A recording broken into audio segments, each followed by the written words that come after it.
We're going to be going over the bow skill tree and rundown for Season 2 as it releases tomorrow. So everything from the attributes, abilities, and the armor. It's pretty standard. Not much has changed since last season. Still want 5 Aversion, 5 Resilient, weapon perks. Currently, I only have Empowering Explosive Arrow, but you can also drop it for Penetrating Rapid Shot, Energizing Evade Shot. It's really up to you and based off how you want to play your skill tree, but this is what I will be running personally. And if you haven't already checked out my first video about Season 1, there's a lot of things I go over that are important to the bow in general.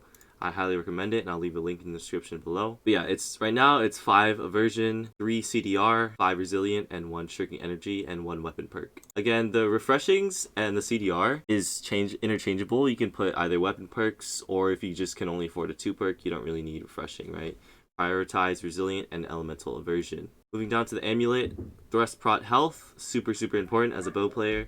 And if you can get Stam Recovery as a 3rd perk, it's also really good. Invig Thrust is still the best meta perks. For the 3rd perk, you can go whatever you want. Personally, I'll go Crippling because of Rain of Arrows slowing, Impale, and I really like the 25% slow lasting for longer duration. You can run CDR or you can run Leeching.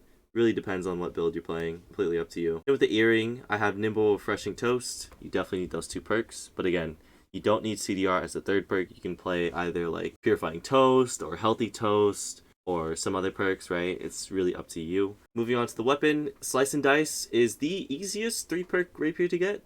I think is very good. It's a good support rapier because it has Jagged and Omni on the weapon, so you don't need Omni on the armor instead. Instead, you can go more defensive. This is just an easily farmable open world event. An open world drop. So you get it either from chest runs or from just event bosses. I know the event bosses drop named items from open world very easily. If you like just a 2 perk or something cheap, you just want Omni and Jagged. Keep in mind that this is more playing around the bow rather than like bow rapier. Bow is kind of the primary and rapier is just a secondary that I have here. You can always run other weapons such as SNS or spear or hatchet, whatever you want. So here on the bow, I have Attunement and Enchanted.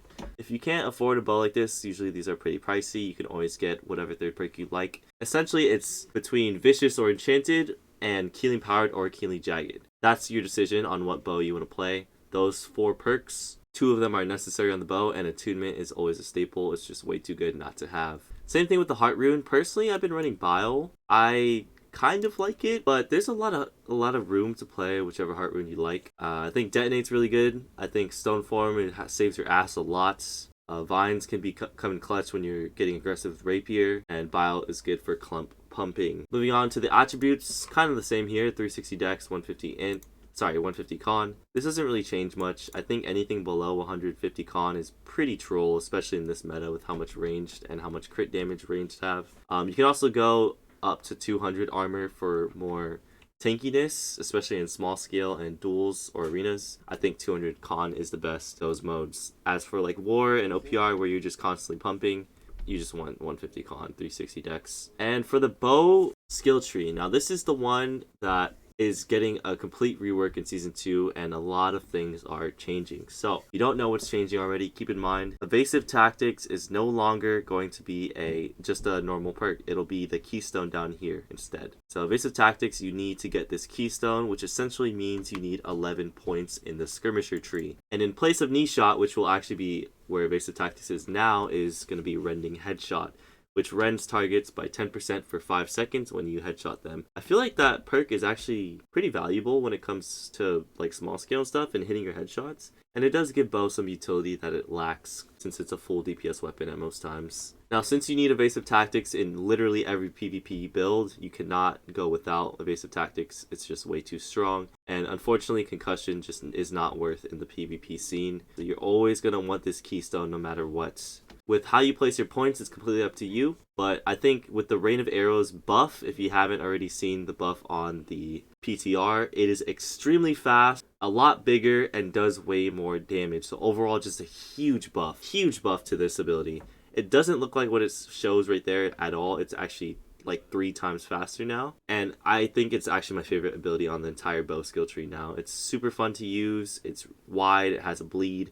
gives you a lot of heart rune charge, and does the same damage as a pen shot, and at the same time also slowing enemies with hooked arrows. Now this also ties back to why I have crippling in my ring, because I can increase the duration of hooked arrows along with impale, which if you hit an enemy at 100% health inflicts a slow for up to 3 seconds instead of 2. All the other perks here are kind of mandatory, and they're things that you want to have at all times on the left tree. You can take out Battle Precision and Archer Speed, and you can place it into another ability if you'd like, but this is what the tree I'd like to run before I start going into other perks that have gotten changed. This is the skill tree I like to run. Over here on the right, you need all these perks. They're essential. The only perk you can change on the right would be Explosive Arrow.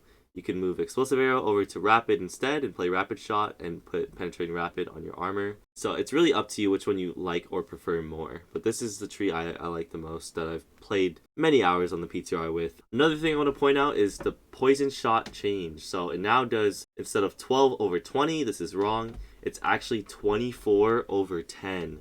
So it's a direct DPS buff to infected into Poison Shot. This can actually tick for some extreme damage. If you Rain of Arrows and poison a clump, it'll be ticking people with both for up to like 700 to 800 damage on 150 con. Now that's absolutely insane. I think Poison Shot has a place now, and I think it's actually a really good ability along with Rain of Arrows getting changed. So overall, like, the bow skill tree is looking really good. There's a lot of different variety you can have with the skill tree, but I will just show 3 different skill trees with all different abilities just to give you guys an idea of what a good skill tree would look like if you want to play a specific ability. And of course, you can move points around as you'd prefer, right? So instead of maybe 3 points into Rain, you could put 3 points into Evade Shot, or you could put 3 points into Poison, right? There's a lot of different things you can do here.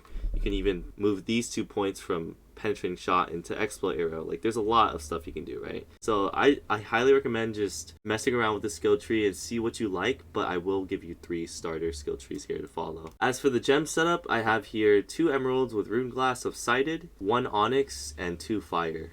I also have 2 onyxes and an emerald on the jewelry. So with the thrust protection added on top of that, it is a total of 30% thrust, 7% physical, and 10% fire. Now you might be wondering, like, oh, that you're kind of lacking a lot of fire resist, right? Because of how strong mages are this patch. It makes up for the fire resist lacking with fire absorption. You can have fire absorption pots that increases up to 25% total. And some people like to argue to play split gem on the bow, but I just think that Opal is way too strong to give up personally. So you definitely just want to run Opal still and 5% sighted. If you feel like you're doing more damage with Elemental, that's completely fine. If you want to play 10% Void on the armor with the split Void gem, and you can just play Void damage in the ring as well, it's completely up to you. But I just think that Opal is all around the best for bruisers, for light players, and for all of the above, because people slot a lot of thrust, but Opal's going to be your most consistent damage. Some people I've seen even have tried to go with full poison damage and play Poison Shot to get as much tick as possible. And I think that's actually a pretty interesting build, but I don't know if it's extremely viable compared to something like this build, which is just all around super good physical damage, right? And you also have fire damage from the explosive arrow, so you have a mix of both. Anyways, that's about it for the video, and if you guys are interested in anything else, feel free to leave it in the comments. I know this was kind of a short video, but I didn't want to get too in depth. Like I said, a lot of tips I have about the bow and things I think you should know is in the video that I linked in the description below. I talk a lot about not just bow itself, but like tips of how to play the bow and things that most people might not know about the bow that are super mandatory to playing at a high skill level, including like things like animation cancels, knowing when to heavy attack versus light attack, and a lot more other tips to make you a better bow player in general. Thank you guys all for watching, and make sure to subscribe, and yeah, peace out.